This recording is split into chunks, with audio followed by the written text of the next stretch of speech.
कहाँ चली गई माँ? प्रातः से ही नहीं दिखाई दे रही है। हनुमान, वो मंदिर गई होंगी, आ जाएंगी कुछ समय। मंदिर? मैं अभी जाकर देखता हूँ। हनुमान सुनो, कहाँ जा रहे हो? पुत्र सुनो, हनुमान।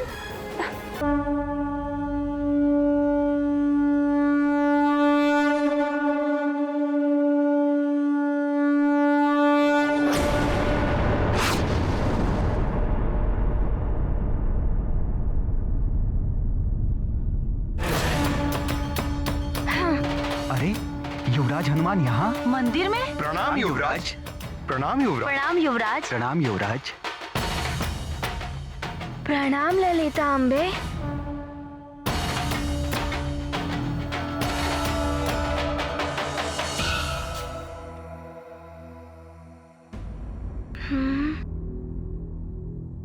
माँ, माँ आप कहाँ है? माँ कहीं दिखाई नहीं दे रही हैं। प्रणाम युवराज। प्रणाम। आपने माँ को कहीं देखा है? युवराज, महारानी जी मंदिर में नहीं आई। धन्यवाद।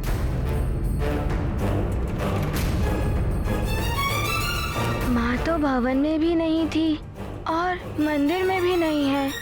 अब कहाँ ढूंढूं माँ को? बंधु, बहुत मान्यता है इस मंदिर की। हाँ, इसीलिए तो ये इतना प्रसिद्ध मंदिर है सुमेरु का। सुनिए। प्रणाम युवराज। प्रणाम। आपने माँ को कहीं देखा है? नहीं युवराज, हमने महारानी जी को नहीं देखा। यहाँ नहीं आई माँ, भवन में भी नहीं है, फिर कहाँ गई होंगी?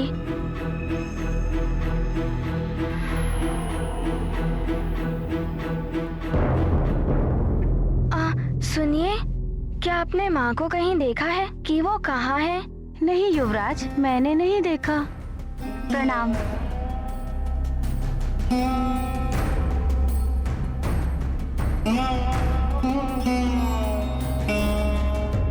कहाँ जा सकती है माँ? कहाँ होंगी वो?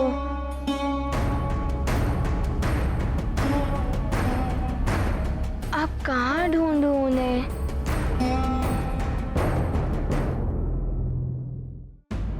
देवराज, असुरों का अत्याचार भले ही बढ़ रहा हो, किंतु उनके सहार के लिए भी सब प्रयासरत हैं।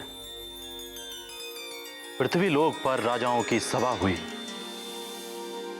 सबने एक साथ असुरों के विरुद्ध लड़ने का निश्चय किया है।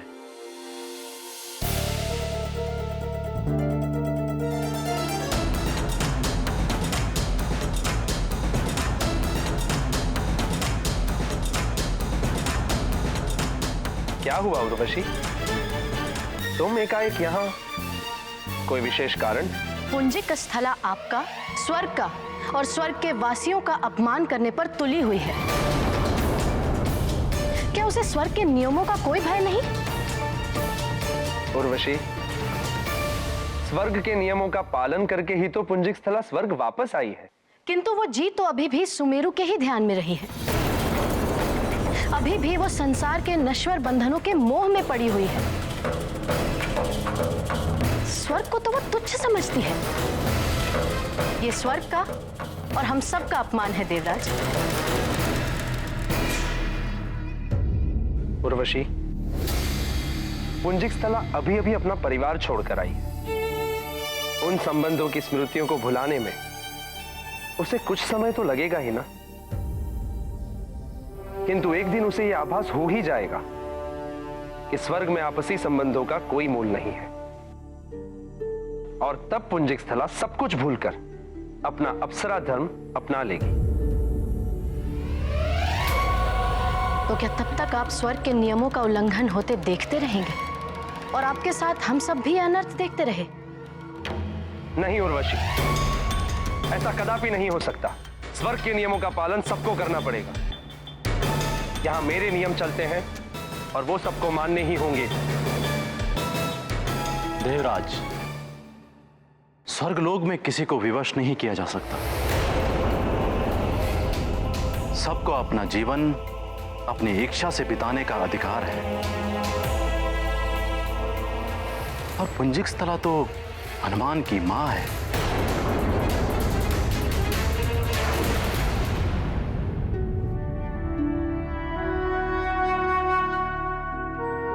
अब मैं क्या करूं? मुझे कुछ ज्ञात ही नहीं हो रहा है कि माँ कहाँ है।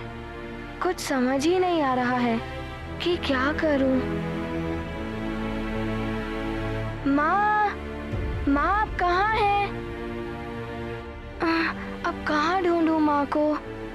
माँ, माँ, कहाँ है आप? ये ध्वनि?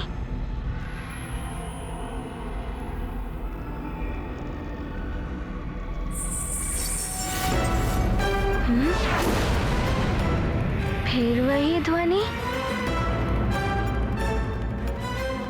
माँ और पुत्र का संबंध संसार के सभी संबंधों में उच्च, श्रेष्ठ व पवित्र है। किंतु देवगुरु, नियमों का पालन तो सबको करना ही चाहिए। माँ की ममता किसी भी नियम या संहिता के बंधन में नहीं बन सकती है देवराज। और आप ये मत भूलिए कि अंजना के स्वर्गलोक आने से उसके परिवार का विनाश हो सकता है। ये जानते हुए भी अंजना आपकी बात का मान रखते हुए परिवार को छोड़कर यहां चली आई। आपको उसे स्वर्गलोक के नियमों से मुक्त कर देना चाहिए।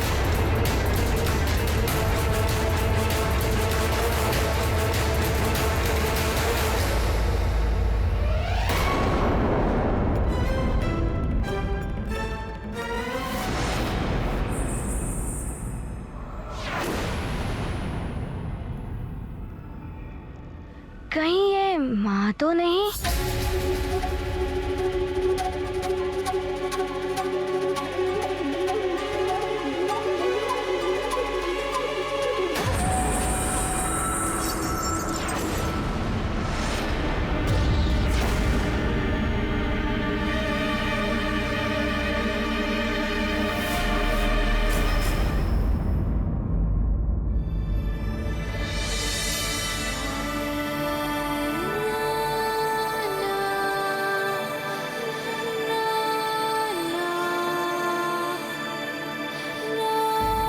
माँ?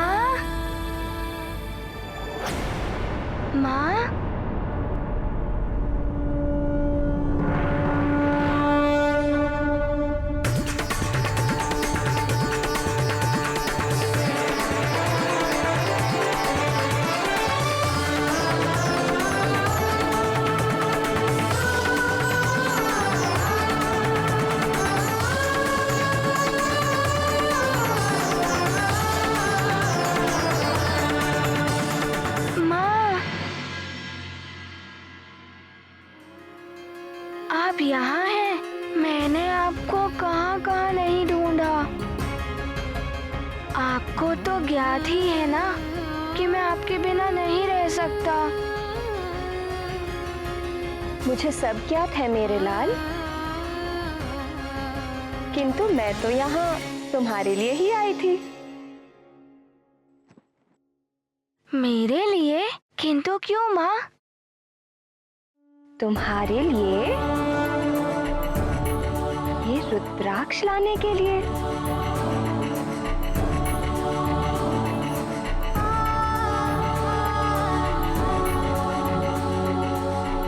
रुद्राक्ष, ये तो मुझे बहुत ही प्रिय है माँ।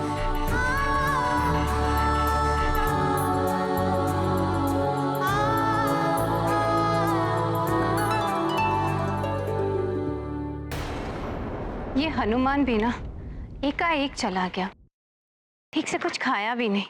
महारानी जी के लिए बहुत चिंतित थे युवराज। चिंता तो मुझे भी थी, किंतु आ जाएगी। यहीं कहीं गई हो।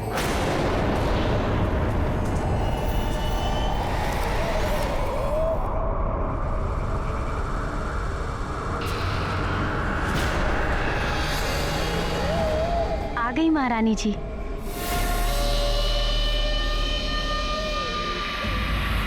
अंजना, तुम नहीं थी तो हनुमान ने तो पूरा भवन ही सर पे उठा लिया था।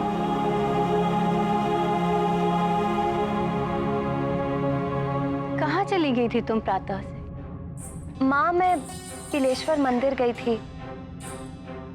हनुमान के कुछ काम के लिए, है ना हनुमान? हाँ नानी जी, माँ मेरे लिए ही गई थी वन में। अच्छा, और तब तो बड़ा उतावला हो रहा था माँ के बिना, अब उन्हीं का पक्ष ले रहा हूँ।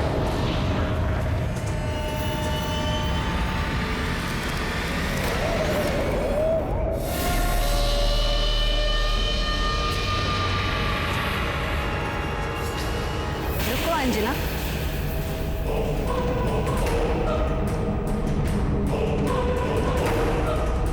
हर दिन तो तुम प्रसाद और आरती देती थी, आज तुमने ना प्रसाद दिया ना आरती लेने दी।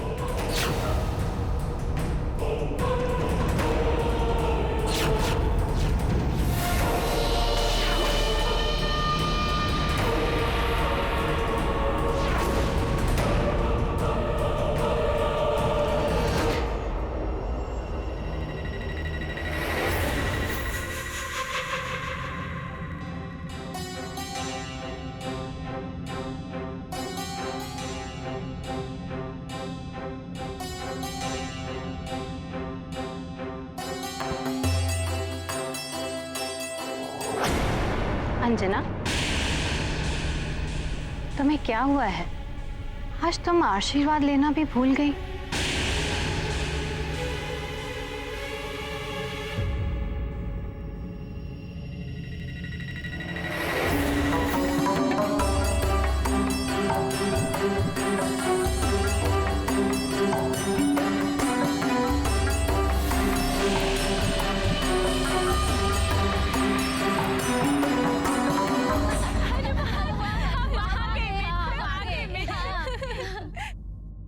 हनुमान चलो खेलने चलते हैं। हाँ चलो चलो चलो। माँ मैं मेरे मित्रों के साथ खेलने जा रहा हूँ। नहीं,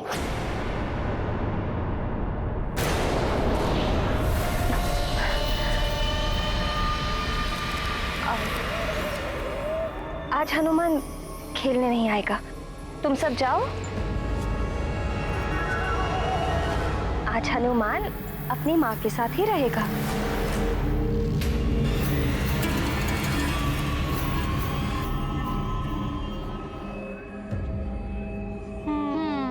चलो मित्रों चलो। हाँ आज हनुमान की अनुपस्थिति में ही खेलते हैं।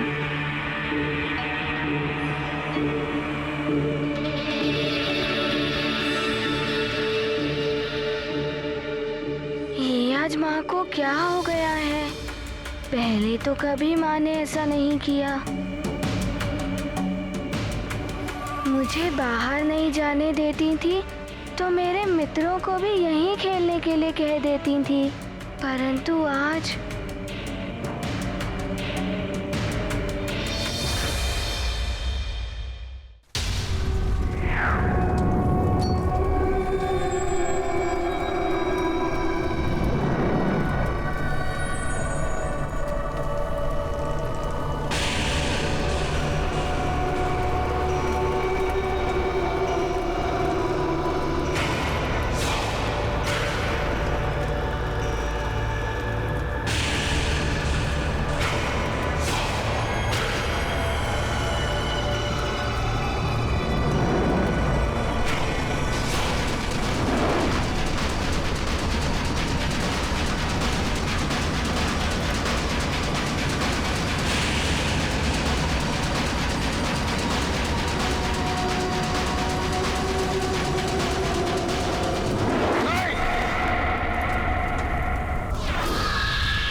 स्वामी, क्या हुआ आपको?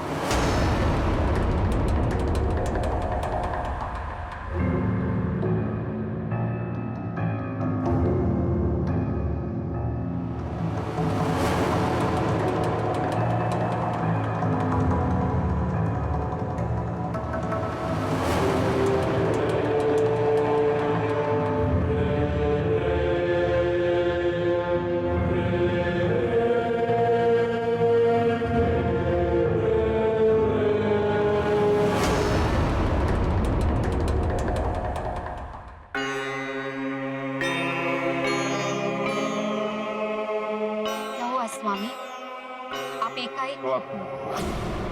एक भयानक स्वप्न देखा है मैंने। पूरी लंका को जलते हुए देखा है मैंने। एक पूंछ जिससे अग्नि निकल रही थी और करोड़ों जलते हुए तीरों का आक्रमण देखा है मैंने। आप चिंता मत कीजिए स्वामी, मात्र स्वप्न ही तो था। नहीं महारानी, आप समझ नहीं रही। ये सपनों का भी एक अर्थ होता है जो हमारे भूत, वर्तमान और भविष्य के साथ जुड़े होते हैं। हमारे भाग्य और दुर्भाग्य से इनका संबंध होता है।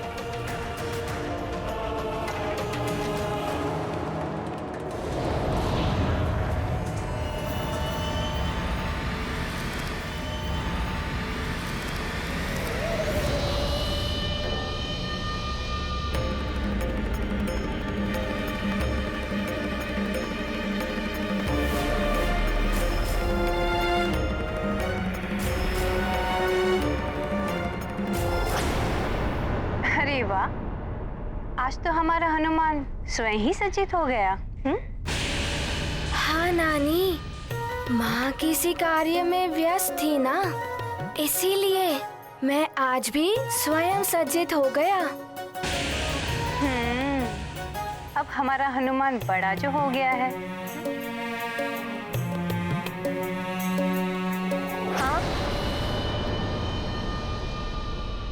अपने कार्य स्वयं करने योग्य तो हो ही गया है। माँ, मैंने सारे नित्य कर्म कर लिए हैं और स्नान भी कर लिया है। अब आरती करें।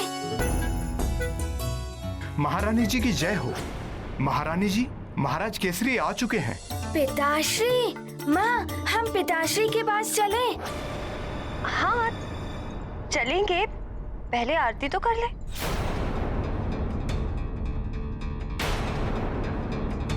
माँ, पिताश्री आ गए हैं। जब वो होते हैं तब हम सब साथ मिलकर ही आरती करते हैं ना। तो मैं उनके पास चलकर उन्हें बुलाने को कह रहा था। हाँ तो मैं भी तो वही कह रही थी। चलते हैं पिताश्री के पास। पिताश्री!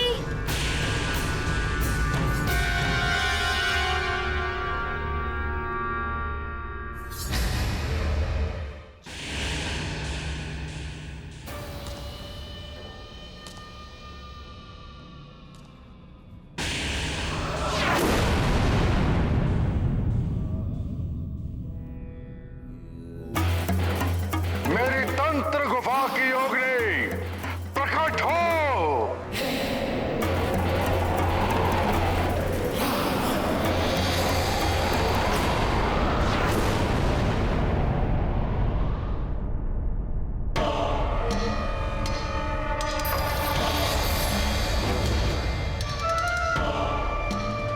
दशानन लंकेश की जय हो। जय जय लंकेश, जय जय लंकेश। शीघ्र ही बताओ मेरे स्वप्न का अर्थ। एक पल में हो जाएगा ज्ञात, कह दे अपने स्वप्न की बात। योगिनी, मैंने रात्रि एक भयानक स्वप्न देखा।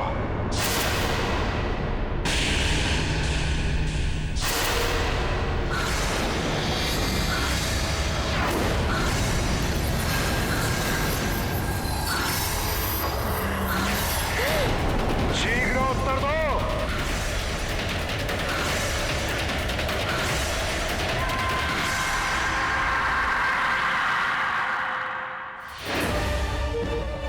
जीवन के लिए अभय दान दे लंकेश। तो बताऊं, आपके स्वप्न का संकेत क्या है? अभय दान दिया। अब निश्चिंत होकर बताओ, जो भी हो जैसा भी हो स्पष्ट कहो। क्या है मेरे इस भयानक स्वप्न का अर्थ।